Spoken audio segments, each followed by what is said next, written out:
Hello, Falafalahiyatu. My name is Pepe Halatau and I'm from the Rock of Polynesia, Niue Island. My name is Rakesh and I have migrated from India to New Zealand and from New Zealand to Australia. My name is Astit Olszowy. I come from Indonesia. Okay, my name is Richard Olszowy. I was born in Germany after the Second World War, so we came as refugees to Australia and I grew up here. Hi, my name is Elvie. I come from Malaysia. Hi, I'm Syed Muzaffar Ahmed. I migrated from Bangladesh in 2012. My name is Jessica. I'm from Vietnam. Christine, and I came from Indonesia. My name is Johanna Walenzyk and I have migrated from Germany. My name is Fauzi Majid. I'm from Jakarta, Indonesia. My name Deena Abrahams. I'm from Thailand. My first impression of Australia was it was so massive, huge, especially in the land area. Coming from a small island, a Niue Island, with just one hospital, one high school, one primary school, and no traffic lights. So yes, it was very huge for me. Too busy. My first impression was, wow, Perth is actually smaller than I thought. The functioning of Australian government and Indian government relies on the same pattern what it is, like democratic values and right to freedom and right to speech. That's what really impressed me. And when I landed here, so nice and beautiful, neat and clean country. Coming from Jakarta, big city, never sleep, 24 hours, keep going, boom, everything's hectic. But as soon as I moved to Perth, it's quiet, which what I love. So when we came here, we only spoke Polish in the house. And when I went out to play with the other kids on the street, most of who were the same situation, but they learned to speak Australian or Aussie on the streets, talking to each other and mixing with the other kids who spoke different languages. So Australian or English became our street language. And then that all improved as I went to school and learned to speak better. So yeah, it was interesting because as soon as I stepped in the house, we didn't speak English, it was Polish. And Mum used to take me everywhere with her, being the eldest son. And when she went shopping or something, I would go and translate for her. She'd tell me in Polish, I'd tell them in English. And I grew up like that. It was quite interesting.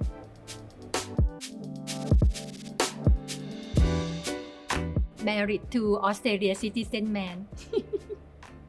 And it very good, a lot of things and big area. It's not crowded area. I love like this and would like to more travel and go many area. I believe that for many young people in their 20s, they would always like to have some changes. So that was the reason behind I chose to complete my bachelor degree in a new place like Western Australia rather than completing my full degree in Malaysia back then. My parents decided to migrate to Australia because of the conflict between the Indonesian and the Dutch in Indonesia after the war. And they were happy to be here because they'd already suffered a lot during prisoner of war camp, mum in Indonesia, dad in Japan, and they decided that Australia was a better place to be. I said that the primary reason for us to migrate to Australia was a future for our kids. When we migrated, my daughter was 7 years and my son was 2.5 years. We wanted them to obviously give them the best possible education and best possible lifestyle. We came because it was a challenge, a little bit of an adventure. The biggest challenge that I and my family faced was getting a house actually. That was the peak of mining boom in 2012 and because we didn't have any references, we never rented any house here. We didn't know anyone, we didn't have any friends. So it was very hard for me doing 9-to-5 job because by 5 all the home openings are finished. And the biggest challenge was how do we tell our family that we are leaving? We are taking the grandkids away, we are taking the nephews, the aunts, the uncles, we are taking everything, we are leaving that behind, you know. Back there in Indonesia, I learned American system, and I arrive here, I hear people talking, I didn't understand. Just a little bit difficult for my job because my already overseas in here, but when apply for job, they still want to experience.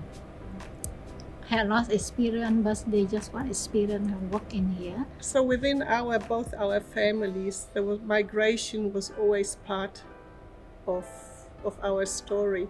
There was always a suitcase in the doorway. I come from a very traditional Chinese family in Malaysia. Whenever there is festival, celebrations, we always have a big family, extensive family of 3 generations celebrating together. And also, I have very close relationship with my grandparents. So I remember there was one time when I was living in a home alone, calling back home during the Chinese New Year time. I can hear the happiness and noises at the other end of the phone while I was just there alone in the home. It made me very sad, and I was crying over the phone as well at that time. Oh, homesickness was a big problem, and you didn't want to really portray it, because it would have been like perhaps failure, I don't know. But you just wanted to get on, and in those days to make a phone call was very expensive, so you only rang if there was absolute need. So you had to write, and I wrote, and then the mail took about 6 weeks to get there, and if people didn't reply straight away, it took another 6 weeks before you got an answer. And the postie was my best friend. Did he bring some letters from home or did he not? Yeah, it was a huge challenge for me. Leaving my family behind was one of the most saddest day of my life. I was so homesick when I first moved here to Australia, you know, getting used to the new life here. Lots of changes for me and my girls. But I was fortunate that I already have extended families living here in Perth. My mom's family, they were very supportive, and so does the Nguyen community. Internet helped me a lot because I can Skype or Messenger talk with my daughter and my mother, father every day, most every day. Particularly my work colleagues, they were really supportive in giving all possible support to me.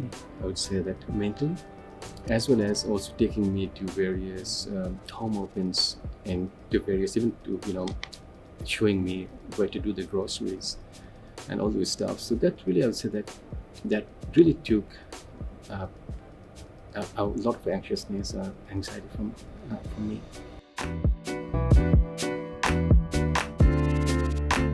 When I moved here to Australia, back home, our Sundays is all about going to church. So it's a sacred day where everyone rests. So moving here, seeing people working on Sunday, you know, our neighbors doing their lawns, to me, it's like, well, it's Sunday, you know, I mean, people should be resting or, you know, respecting Sunday, but that's just our culture from New Ireland. Bring a plate.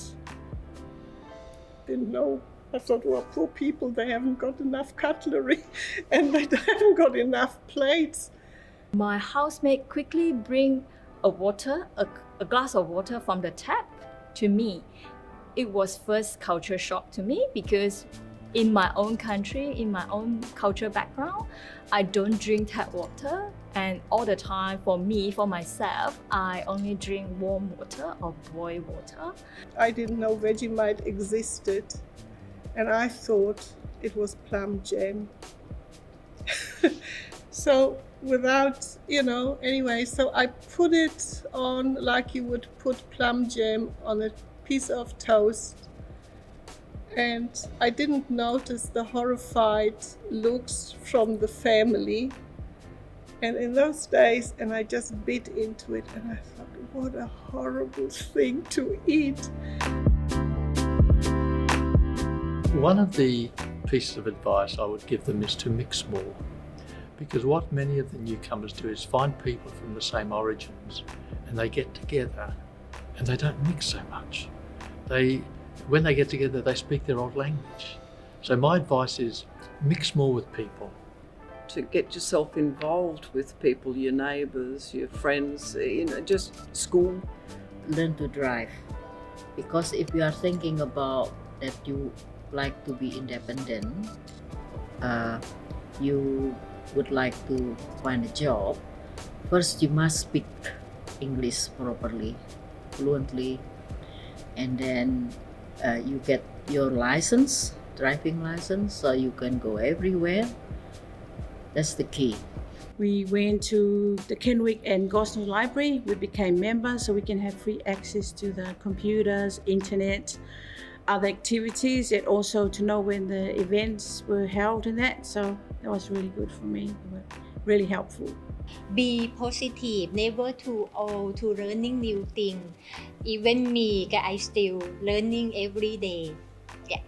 Take your time, don't be afraid, speak up if you need to, stand up for yourself, do whatever you need to do, learn the language and also learn about the culture, and you'll be able to fit in just fine.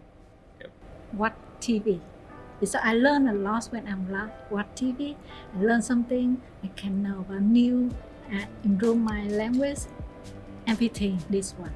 So it's mean more important. You need to open your shell. You don't close your shell, so you can know how to catch up with some people, make friends, and you can feel, oh, this is good. My advice to newcomers is when they come over here, they should try to get settled in their life and take it easy, not to rush, because the system here is a little bit different and efficient than what they have come from. City of Gosnells is just kind of like the heart of the city. We enjoy riding down on the bush track along the river. City of Gosnells have people from nearly 140 nationalities living in City of Gosnells, which is itself a multicultural community living in here, and gives you an opportunity to have variety of food from all those nationalities which you would never get in any part of the world. I like op shops. Scrounging. Being able to practice my religion without anybody else bothering it, which it already is at this stage, which is perfect. Or swimming pool. I like swimming pool, yeah, there in Tonley. I joined with Gosnells community Facebook and really thankful. The reason that I moved to City of Gosnells was because of the affordable housing for bigger space. And another thing, I'm very happy when we went to Mill Park, that is Fusion Festival. A lot of fun and relaxing and enjoyable. Also, people are so loving and caring, and you got so rich flora and fauna around in City of Gosnells to explore, which gives you perfect life here in City of Gosnells.